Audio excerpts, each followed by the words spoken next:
seen the title of the video, you know what this is. Hi, I'm Casey and I hate intros.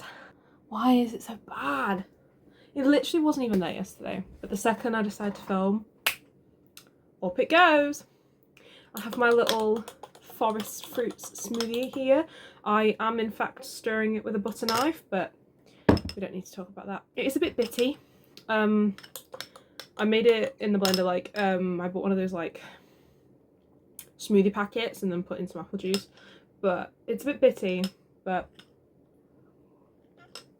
it's nice enough. So this is my little list that I'm going off of here, of all of the books that I want to read in autumn/fall, if you are of the American variety. I think I said in one of my other videos that I think I'll be doing these like quarterly, just because I put so much pressure on myself to read a certain amount of books, and August proved that that's not gonna happen. I did try to film a video in August, it went a bit tits up, but we move on. Basically I filmed a review for, oh god, Breathe In, Bleed Out. And then the big twist at the end, I didn't realise that it had paused, so got none of the ending, and that was stressful, and it just kind of put me off doing the whole video. And then I didn't read anything at all in August, so, but we are bringing positive vibes. To be fair, I had a lot going on in August. I had quite a lot of shifts at my job, and I also graduated. Wow. At the end of August, so I just had a lot going on.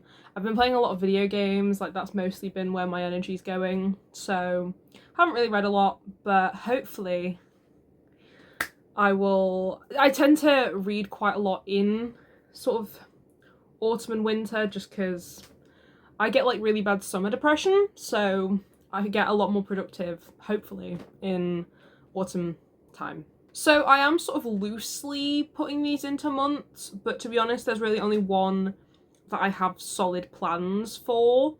So my lists are going to be very loose, and when I come to film my what I read video, half of these probably won't be on it, they might be other books on it. So it is going to be pretty loose, but I'm pretty loosey-goosey when I'm reading anyway, so that's just me. We'll start with the books that I've sort of assigned to September, starting with a NetGalley early access, which is The Madwife by Meagan Church. It's up on the computer in front of me. I really like the cover of this one. I just think it's really cool. Let me find it. It's described as historical fiction, horror, and mystery thriller. And I'm like all over that shit. Lulu Mayfield has spent the last 5 years moulding herself into the perfect 1950s housewife. Despite the tragic memories that haunt her and the weight of exhausting expectations, she keeps her husband happy, her household running, and her gelatin salads the talk of the neighbourhood. But after she gives birth to her second child, Lulu's carefully crafted life begins to unravel. When a new neighbour Bitsy moves in, Lulu suspects that something darker lurks behind the woman's constant smile. As her fixation on Bitsy deepens, Lulu is drawn into a web of unsettling truths that threaten to expose the cracks in her own life. The more she uncovers about Bitsy, the more she questions everything she thought she knew. And soon, others begin questioning her sanity. But is Lulu truly losing her mind, or is she on the verge of discovering a reality too terrifying to accept? I kind of hope she's crazy. I'm sorry. I know that, like, the whole 1950s, like, shoving women in insane asylums just because they have opinions is crazy. It's crazy. But I also love a crazy woman. And I don't think I'm wrong for that. I don't think I'm wrong at all. So yeah, I kind of hope she is just a little bit cuckoo. But I really like the cover.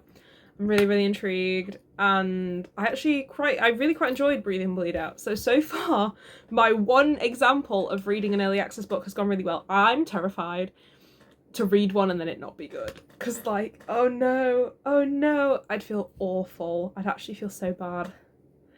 But want to do a couple of physical books now.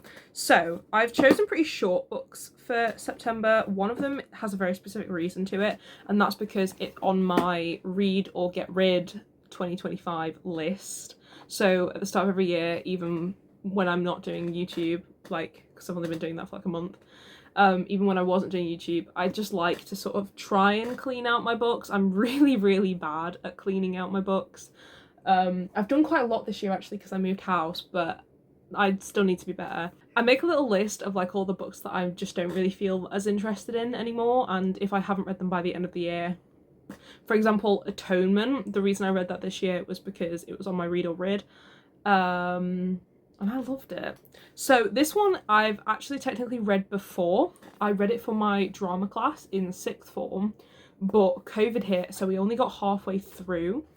And I just really kind of, I am still interested. So it's a play within a play. It is a script, but I quite like reading scripts. I have a lot of them. So it's about the British movement of convicts to Australia. And the point of conflict in this book is that some of the prisoners have done something wrong, and the group that have been sent to Botany Bay have got to decide how to punish them, whether or not to do public hangings or force them to do some form of community service, I guess. And obviously that will set the tone for their colony and for how their civilization is going to work. And they decide to put on a play, and these convicts who have done wrong have to participate in the making of this play. I don't remember very much about it at all. I do know that it handles Aboriginal stuff. I don't know how conscious it is, but it's also, it just feels very poignant at the moment with things that are going on in Australia at the minute. I don't know how sort of, what's the word? I don't know whether or not the story brushes over the issues of Britain sending their convicts to a land that already had people living on it. But we'll see. I don't know really how to feel about this one. It's kind of a thing that I try and do where I go back and read all of my old school books, reading them in an enjoyable context rather than for grades. But yeah, I'm intrigued. I'm intrigued. I'm trying to think if there are any others that I still haven't read. I haven't read Emma yet, or Oscar Wilde, but I really enjoyed The Importance of Ernest, so I know I'm going to enjoy it the next time. So far, the ones that I've read for drama have been bangers. We did Hedda Gabler, and it's one of my favourite books to this day. So hopefully this one will be as good. Next, I have another book that was on my books I want to read list when I did my mid-year tag, and that is Nettle and Bone by T. Kingfisher. It sounds so amazing. It's basically a D&D party in a book. It's about, hold on, I love to read this one verbatim because it's just so good. Mara wants to kill the prince because I think he's like kidnapped her sister or something. Oh, her sister just suffers at the prince's hand, so she wants to kill him. She is joined by a grave witch, a reluctant fairy godmother, a strapping former knight, and a chicken possessed by a demon. And as it has happened, I'm pretty sure, in every single video, I'm obsessed with the idea of the chicken possessed by a demon. In my head, I'm imagining the chicken from Moana, just because it's like a fucked up chicken. But I'm so excited to read it. I wanted to read it last month, never got around to it, obviously. This one I've got to borrow from the library. I'm still feeling like really conflicted on library books just because I really want to support my local libraries. I have Libby, I've been using it quite a lot this year, but on the other hand, I also have a lot of physical books that I need to be reading. So it's, do I read from the library? Do I read from my collection? I don't know. This particular one is a library book. So, And then the last two, I have two here. One of them is another short play. It's the Bacchae by Euripides. Again, I read this in sixth form. I remember really enjoying it. I just want to read it again so that I can write a more updated review. Because I wasn't reviewing when I read this the first time. It is a really fucked up story. It is about the Roman counterpart to Dionysus, the Bacchus. And his mother was, oh gosh, I'm remembering like Roman law now. He was the son of a princess and Zeus, and the princess said that the princess tried to tell people, hey, I'm pregnant, it's the son of Zeus. Nobody believed her. And then somebody, I think it was Hera, convinced her to ask to see Zeus in his like proper god form. She died.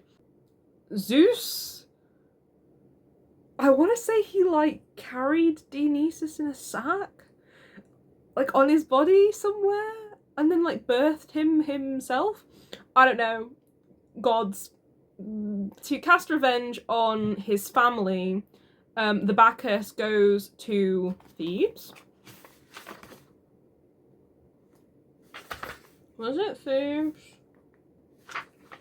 I don't remember. Thebes! How did I remember that? It's usually Thebes, that's why I remembered it. He goes back, and I think his cousin is the king now, or the prince or something, and essentially by the end of the book, I mean, this is like an ancient text, man. It's a very famous story. He makes all the women in the town go crazy because he's the Bacchus and he's the god of insanity. I remember it's really, really good. It's very brutal, but most mythology stories are. Very excited to read it. It's very, very short. I thought a couple of short little plays that are literally going to take me like a day to get through, if that, maybe like a couple of hours, would be really nice to sort of ease myself back into reading. And then a new book that I've acquired. This was my August book. Because my mum does a thing where she gives me a book every month. It's like my Christmas present, but then I open them monthly. It's kind of cool. This is my August book. I'm really excited to read it. So it's about three sisters. Are they sisters? Yes.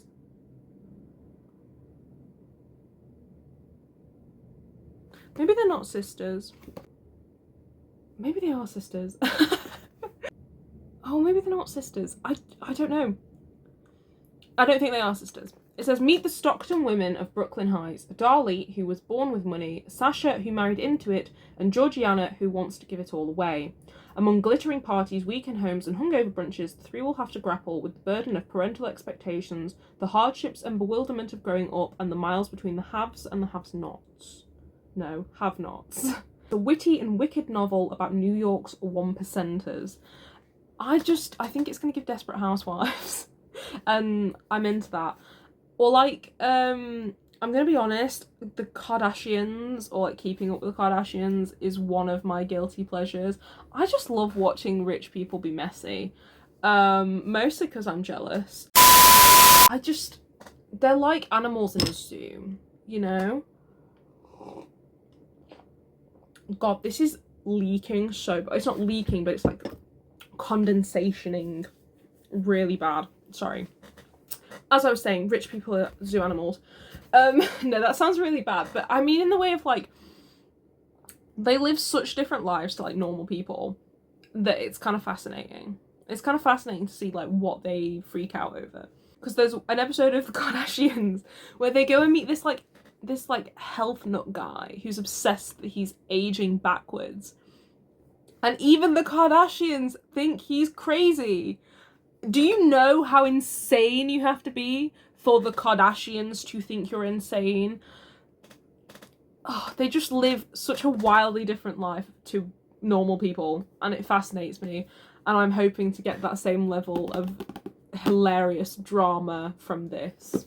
Okay, October books. I'm so excited! Oh my god, I love October so much because I mean, I read spooky books all year round. It literally makes no difference, but it does to me because the vibe. Oh, the vibe is there. Okay, so there is one book I absolutely have to read in September.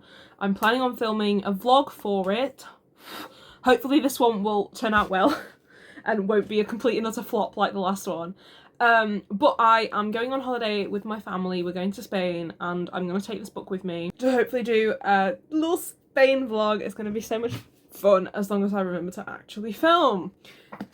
I'm going to read Salem's Lot. So this is Stephen King's second book. I've read Carrie and I really wanted to read them in publication order just for fun and to give me some sort of direction when I'm reading. But I actually ended up reading The Shining last year, which is the third published book. And I loved it. I loved both of them. I think they're really good. So I wanted to read the one that I'm missing. It's quite hard to get hold of. Most of the time, particularly with Stephen King, I just try and collect them in charity shops. But this one I actually went out of my way to buy because I've just never seen it. And even secondhand, it's quite hard to get hold of, I feel. Or at least hard to get hold of with a somewhat decent cover. Because unfortunately I am crazy vain. I had no idea that this book was so thick. I was expecting it to be at least half of this. But when, like, looking at the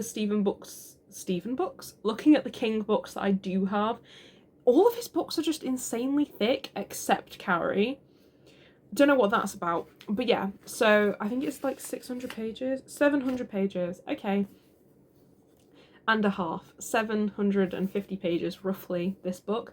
So I'm hoping to get through at least most of it in Spain.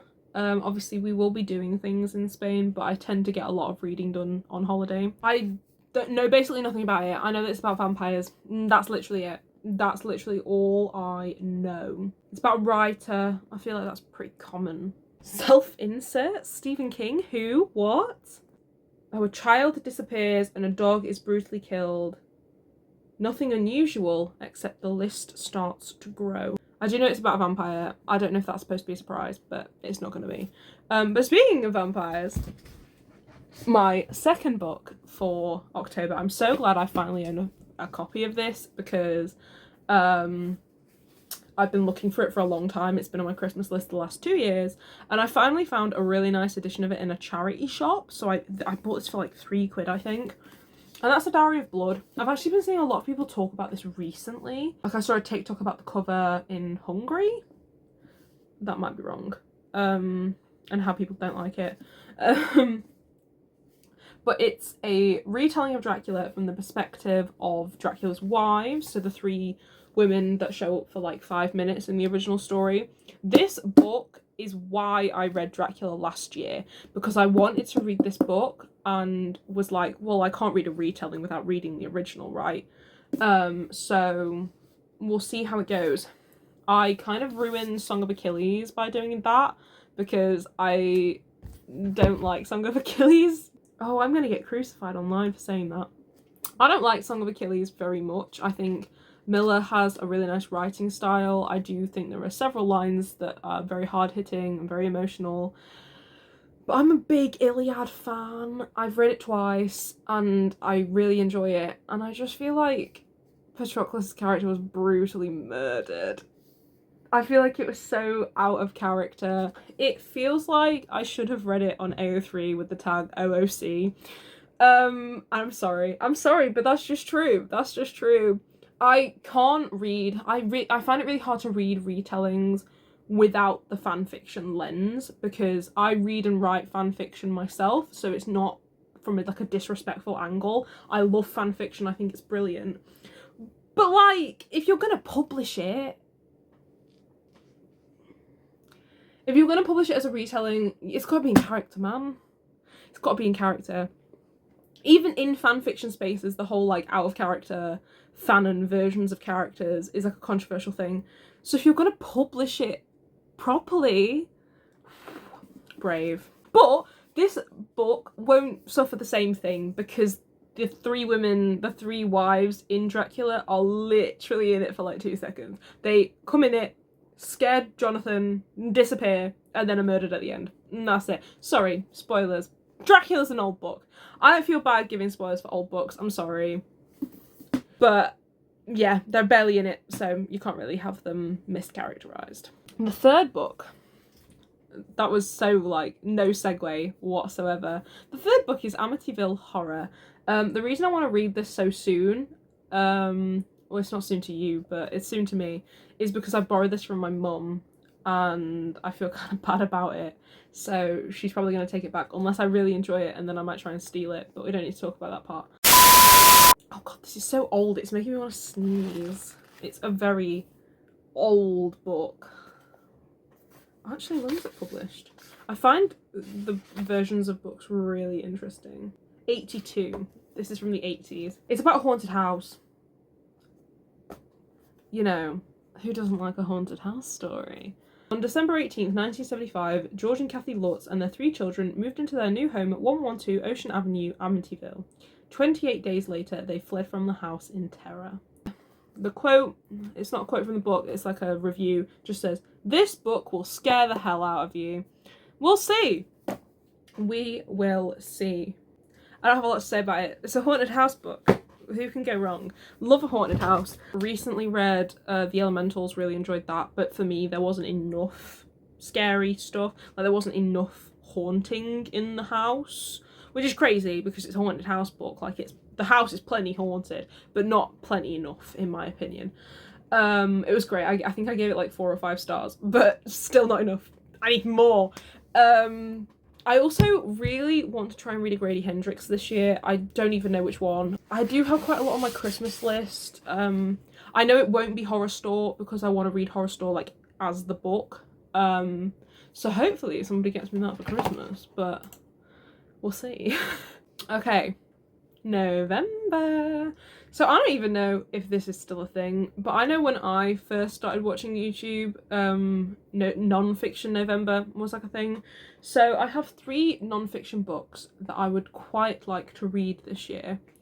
I don't think I'll get through all of them in November, or maybe even by the end of the year, but they're sort of my options. One of them I mentioned in a previous video, and that is The Diary of Anne Frank. I'm not sure if I'll get round to it just because I've already read a couple of heavy books this year, and I don't know if I can mentally deal with another one, but very important story. Me and my best friend went to Amsterdam last year, and we went to see the house of Anne Frank, and it almost made me cry. It was crazy. It's just a lot, but it's so important, and especially with things going on in the world, I want to have read this book. So hopefully I will feel mentally well enough to get around to it this year. The second book is A Woman of No Importance, The Untold Story of Virginia Hall, World War II's Most Dangerous Spy. I'm really interested in spy stuff. I kind of see it as like adjacent to the mystery novel. I really want to read Ian Fleming's stuff. But I found this in Waterstones a couple of years ago and instantly was like, ooh, because I don't really know very much about like real life spy stuff. I know a tiny bit from a book about poison that I read a couple of years ago, but other than that, I know next to nothing about like how being a spy actually works. I don't know if this book is going to have very much information about that in it, but I'm still really intrigued. It describes her as the Gestapo's most urgent target. And I'm like, that is not cool. It's horrific and like scary. But like, how badass is that? I also have Stalin's Sniper. I don't know what the actual book's called. On my books that I want to read or buy. I'm just really intrigued by like women in World War II. And like their roles, and particularly the more like sleuthy roles. I'm really interested in like the Night Witches and stuff like that. So this is definitely an option for November. And then I have a much lighter non-fiction book, which is Bicycling with Butterflies, which is a story about a woman who wants to document the migration path of monarch butterflies, and so she cycles their path. She follows them for 10,000 miles. So I'm hoping there's going to be a lot of information about butterflies. I know next to nothing. I really like to try and learn about random topics. I have so many random non-fiction books on my like books to read list. And this was one of them, and my dad got it me for Christmas, no, my birthday, I think last year. It's a gorgeous book. It's so like velvety. It is unfortunately taller than like every other book I own, which is slightly frustrating. But yeah, I'm just really intrigued, particularly because I've really only read memoirs. So this is a memoir with some sort of sciencey stuff thrown in. I did try to read a Stephen Hawking book and I was really enjoying it, but it's just a lot. I have a very small pea brain, so I find it really hard to like retain information and like understand what I'm reading if it's a super sciencey or like textbooky, I guess, kind of book. So I thought this was a really good middle ground. 2 more books that I'd kind of like to try and read over the next couple of months, but I don't really have anywhere to like assign them particularly. And they're more just like, if I don't feel like reading any of the others, these are probably the ones I'm going to turn to. And that is Hera by Jennifer Saint. I haven't been naming authors like at all. Oh no. That's so bad of me. I'm so sorry. I put them up on the screen and in the description, so sorry. This is Hera by Jennifer Saint. I like to brag about this. Hold on. It is signed. I own all 4 of her books. 2 of them are signed. I'm so scared for the next one because all of her books are beautifully line up, and I'm scared that they're not going to anymore because it has a different title style. We don't need to talk about that. So this is basically just a book about Hera. It's a retelling. She always does like feminist retellings. I really enjoy her writing style. Really enjoyed Atalanta, so I'm hoping that her first stint with the goddesses will be just as successful. Ooh, and that's it shot. Ooh, ooh, ooh. I don't know what I'm on about. God. Should we get these up as well? Oops. They are like low-key in the way, but I kind of like it. It's adding a bit of framing, you know? And then the last book is Fahrenheit 451 by Ray Bradbury. Again, just feels very poignant at the moment, just feels like a really important read. I've slowly been going through all of the sort of like political canon, I guess, of like literature, so like Animal Farm, 1984, you know. And this is just the next one that I have on my list. I really love this cover. One day I'll have the one with the match thing on the side, but that's never gonna happen. But it will. Pretty straightforward. It's about censorship. It's about book burning. Such an important book. I'm so excited to read it, especially because censorship and book burning is a topic that I'm really interested in, particularly for a video I potentially want to make in winter. But we'll talk about that. We'll talk about that at the end of autumn. But it's probably going to be controversial. So, would like to have read this book to back up my thoughts and opinions. And that's it. That's all the video. That's the whole video. That's it. There's a lot of books. Let me try and arrange these into some sort of pile.